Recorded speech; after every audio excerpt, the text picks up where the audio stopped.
Guarantee guarantee guarantee ಇದು guarantee news. ಸುದ್ದಿ ಖಚಿತ, ನ್ಯಾಯ ನಿಶ್ಚಿತ. ತುಂಬ ಹತ್ತಿರದಿಂದ ಮಿಂಚಿನ ಹೊಡೆತ ಎದುರಿಸುವ ವ್ಯಕ್ತಿಗಳಿಗೆ ಅತಿ ಮಾನುಷ ಶಕ್ತಿಗಳು ಸಿಗುತ್ತವ.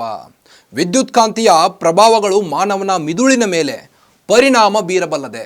ಈ ಕುರಿತಾಗಿ ಹಲವು ಕುತೂಹಲಕಾರಿ ಪ್ರಶ್ನೆಗಳಿವೆ, ಸಂಶೋಧನೆಗಳು ನಡೆದಿವೆ. ಇತ್ತೀಚೆಗೆ ಇದೇ ವಿಚಾರವನ್ನು ಆಧರಿಸಿದ ಮಲಯಾಳಂ ಭಾಷೆಯ ಸಿನಿಮಾವೊಂದು ಭಾರೀ ಸದ್ದು ಮಾಡಿತ್ತು. ಮಿನ್ನಲ್ ಮುರಳಿ ಎಂಬ ಈ ಸೈಫೈ ಸಿನಿಮಾ ಪ್ರೇಕ್ಷಕರನ್ನು ರಂಜಿಸಿತ್ತು. ಆದರೆ ಈ ಸಿನಿಮಾದ ಕಥೆಯನ್ನೇ ಮೀರಿಸುವ ನಿಜ ಜೀವನದ ಸ್ಟೋರಿಯೊಂದು ದಶಕಗಳ ಹಿಂದೆಯೇ ಅಮೆರಿಕಾದಲ್ಲಿ ನಡೆದಿತ್ತು.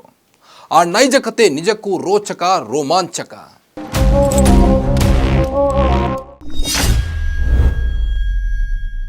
ಫೋನ್ ಮೂಲಕ ಬಡಿದಿತ್ತು ಮಿಂಚಿನ ಹೊಡೆತ.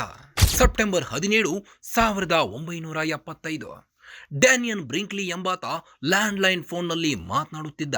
ಈ ವೇಳೆ ಆಗಸದಲ್ಲಿ ಗುಡುಗು ಹಾಗೂ ಮಿಂಚಿನ ಆರ್ಭಟ ಇತ್ತು. ಈ ಆರ್ಭಟದ ಪರಿಣಾಮ ಡ್ಯಾನಿಯಲ್ಗೂ ತಟ್ಟಿತ್ತು. ಆತನ ಕಿವಿಗೆ ಅಂಟಿಕೊಂಡಿದ್ದ ಫೋನ್ ರಿಸೀವರ್ ಮೂಲಕವೇ ಆತನ ಮಿದುಳಿಗೆ ಸಾವಿರಾರು ವ್ಯಾಟ್ ವಿದ್ಯುತ್ ಪ್ರವಾಹವಾಗಿತ್ತು. ಕರೆಂಟ್ ಶಾಕ್ ಹೊಡೆದ ಕೂಡಲೇ ಆತ ಹಲವು ಅಡಿ ದೂರ ಹಾರಿ ಬಿದ್ದಿದ್ದ. ಆತನ ಹೃದಯ ಬಡಿತವೇ ನಿಂತು ಹೋಗಿತ್ತು. ಕ್ಷಣಾರ್ಧದಲ್ಲಿ ಪ್ರಾಣ ಪಕ್ಷಿ ಕೂಡ ಹಾರಿ ಹೋಗಿತ್ತು. ಆತನ ಕತೆಯೇ ಮುಗಿದು ಹೋಯಿತು ಎಂದು ಕುಟುಂಬದವರು ಭಾವಿಸಿದ್ದರು. ಆದರೆ ಈತನ ಕತೆ ಶುರುವಾಗಿದ್ದೇ ಇಲ್ಲಿಂದ ನೋಡಿ. ಸತ್ತವನು ಮತ್ತೆ ಎದ್ದು ಬಂದ. ಜೊತೆಯಲ್ಲೇ ಅಚ್ಚರಿಗಳ ಮೂಟೆ ಹೊತ್ತು ತಂದ. ಬರೋಬ್ಬರಿ 28 ನಿಮಿಷಗಳ ಕಾಲ ಆತನ ಹೃದಯ ಬಡಿತ ಇರಲಿಲ್ಲ, ಉಸಿರಾಟವೂ ಇರಲಿಲ್ಲ. ನಿಶ್ಚಲವಾಗಿದ್ದ ಆತ ದಿಗ್ಗನೆ ಎದ್ದು ಕುಳಿತಿದ್ದ. ಸತ್ತೇ ಹೋದವನು ಮತ್ತೆ ಎದ್ದು ಬಂದ ಎಂದು ಕುಟುಂಬಸ್ಥರು ಸಂಭ್ರಮಿಸುವ ಹೊತ್ತಲ್ಲೇ ಹೊಸ ಅಚ್ಚರಿ ಕಾದಿತ್ತು. ಆತ ಹೊಸ ವ್ಯಕ್ತಿಯಾಗಿ ಮರಳಿ ಬಂದಿದ್ದ. ಆತ ಭವಿಷ್ಯವನ್ನು ಕಂಡವನಾಗಿದ್ದ. ಕೇವಲ 28 ನಿಮಿಷಗಳ ಸಮಾಧಿ ಸ್ಥಿತಿಯಲ್ಲಿ ಆತ ಅಪಾರ ಜ್ಞಾನ ಸಂಪಾದನೆ ಮಾಡಿದ್ದ. ಭವಿಷ್ಯವಾಣಿ ಹೇಳಬಲ್ಲ ಅತಿ ಮಾನುಷ್ಯ ಶಕ್ತಿ ಸಂಪಾದನೆ ಮಾಡಿದ್ದ. 117 ಭವಿಷ್ಯವಾಣಿ ನುಡಿದಿದ್ದಾನೆ ಡ್ಯಾನಿಯನ್ ಬ್ರಿಂಕ್ಲಿ. ಡ್ಯಾನಿಯನ್ ಬ್ರಿಂಕ್ಲಿ ಇವರಿಗೆ 117 ಭವಿಷ್ಯವಾಣಿಗಳನ್ನ ನುಡಿದಿದ್ದಾನೆ. ಈ ಪೈಕಿ 96 ಭವಿಷ್ಯವಾಣಿಗಳು ನಿಜವಾಗಿವೆ. ಆತ ನುಡಿದಿರುವ ಭವಿಷ್ಯವಾಣಿಗಳು ನಿಜಕ್ಕೂ ಅಚ್ಚರಿ ಮೂಡಿಸುವಂತಿದೆ. ಆತ ಈ ಭೂಮಿಯ ಮೇಲೆ ನಡೆಯುವ ಘಟನೆಗಳನ್ನ ತನ್ನದೇ ಕಣ್ಣಲ್ಲಿ ಪ್ರತ್ಯಕ್ಷವಾಗಿ ಕಂಡಿರುವಂತೆ ಹೇಳಿದ್ದಾನೆ. ವಿಮಾನಗಳು ದೊಡ್ಡ ದೊಡ್ಡ ಗಗನಚುಂಬಿ ಕಟ್ಟಡಗಳಿಗೆ ಗುದ್ದುತ್ತವೆ, ಕಟ್ಟಡಗಳು ಉರುಳುತ್ತವೆ ಎಂದು ಆತ ಹೇಳಿದ್ದ. ಆದರೆ ಅದು ಯಾವ ಕಟ್ಟಡ, ಯಾವ ಊರು, ಯಾವ ದೇಶ, ಯಾವ ದಿನ ಆ ಘಟನೆ ನಡೆಯುತ್ತೆ? ಹೀಗೆ ಹಲವು ಪ್ರಶ್ನೆಗಳಿಗೆ ಆತನ ಬಳಿ ಉತ್ತರ ಇರಲಿಲ್ಲ. ವಿಮಾನಗಳು ಬೃಹತ್ ಕಟ್ಟಡಗಳಿಗೆ ಡಿಕ್ಕಿ ಹೊಡೆದಾಗ ಆಗಸದವರೆಗೂ ಹೊಗೆ ಏಳುತ್ತದೆ, ಸಾವಿರಾರು ಜನರು ಸಾಯುತ್ತಾರೆ ಎಂದಷ್ಟೇ ಆತನಿಗೆ ಕಂಡಿತ್ತು. 2001 ಸೆಪ್ಟೆಂಬರ್ 11 ಅಮೆರಿಕಾದ WTC ಕಟ್ಟಡದ ಮೇಲೆ ಉಗ್ರ ದಾಳಿ ನಡೆದ ಬಳಿಕ ಡ್ಯಾನಿಯನ್ ಬ್ರಿಂಕ್ಲಿ ಹೇಳಿದ್ದು ಇದೇ ಘಟನೆ ಅನ್ನೋದು ಸತ್ಯದ ಅರಿವಾಗಿತ್ತು. ಇದೇ ರೀತಿ ಡ್ಯಾನಿಯನ್ ಬ್ರಿಂಕ್ಲಿ ಹೇಳಿದ ಎಷ್ಟೋ ಭವಿಷ್ಯವಾಣಿಗಳು ಸತ್ಯವಾಗಿವೆ.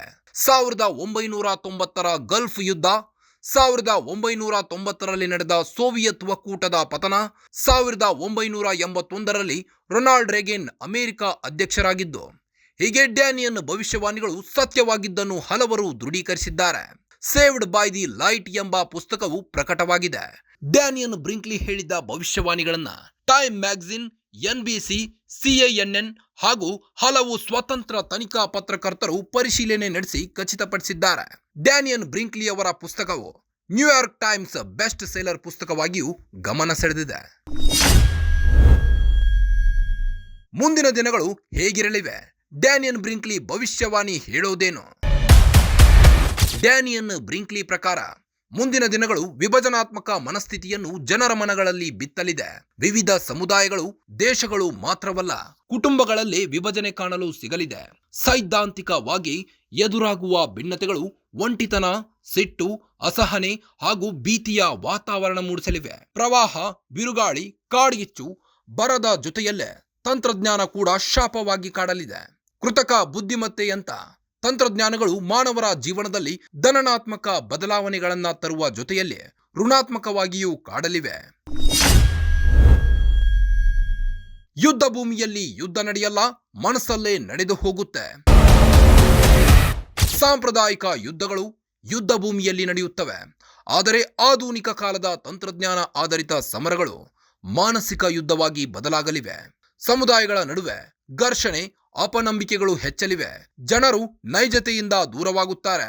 ಹೀಗಾಗಿ ಭವಿಷ್ಯದಲ್ಲಿ ಮನುಕುಲ ಎದುರಿಸಲಿರುವ ಸಮರವು ಬಾಹ್ಯದಲ್ಲಿ ನಡೆಯುವ ಬದಲು ಆಂತರಿಕವಾಗಿ ನಡೆಯಲಿದೆ. ಈ ಸಮರವು ಅತ್ಯಂತ ಗಂಭೀರ ಮಾನಸಿಕ ಸಮಸ್ಯೆಗಳಿಗೆ ಕಾರಣ ಆಗಲಿವೆ. ಭಯ ಹಾಗೂ ಪ್ರೀತಿಯ ನಡುವಿನ ಈ ಸಂಘರ್ಷದಲ್ಲಿ ಪ್ರೀತಿಯೇ ಗೆಲ್ಲಬೇಕಲ್ಲವೇ? ಪ್ರೀತಿಯ ಗೆಲುವಿಗೆ ಪರಸ್ಪರ ಗೌರವ, ದಯೆ, ಸಮಾನತೆ ಹಾಗೂ ಸಹಾನುಭೂತಿಯ ಅಗತ್ಯತೆ ಇದೆ. ಆಗ ಮಾತ್ರ ಉತ್ತಮ ಸಮಾಜ ನಿರ್ಮಾಣ ಸಾಧ್ಯ ಅನ್ನೋದು ಡ್ಯಾನಿಯಲ್ ಬ್ರಿಂಕ್ಲಿ ಅವರ ಭವಿಷ್ಯವಾಣಿ. ಇದನ್ನು ಭವಿಷ್ಯವಾಣಿ ಅನ್ನೋದಕ್ಕಿಂತ ಅವರು ಕಂಡ ಭವಿಷ್ಯದ ಸಮಾಜ ಎನ್ನಬಹುದು. ಈ ಭವಿಷ್ಯದ ಉತ್ತಮ ಸಮಾಜದ ನಿರ್ಮಾಣ ಇಂದಿನಿಂದಲೇ ಆರಂಭವಾಗಲಿ ಅನ್ನೋದು ಡ್ಯಾನಿಯಲ್ ಆಶಯ. ಮತ್ತಷ್ಟು ಸುದ್ದಿಗಳಿಗಾಗಿ ನೋಡ್ತಾ ಇರಿ ಗ್ಯಾರಂಟಿ ನ್ಯೂಸ್. ಸುದ್ದಿ ಖಚಿತ, ನ್ಯಾಯ ನಿಶ್ಚಿತ. ಗ್ಯಾರಂಟಿ ನ್ಯೂಸ್, ಸುದ್ದಿ ಖಚಿತ, ನ್ಯಾಯ ನಿಶ್ಚಿತ.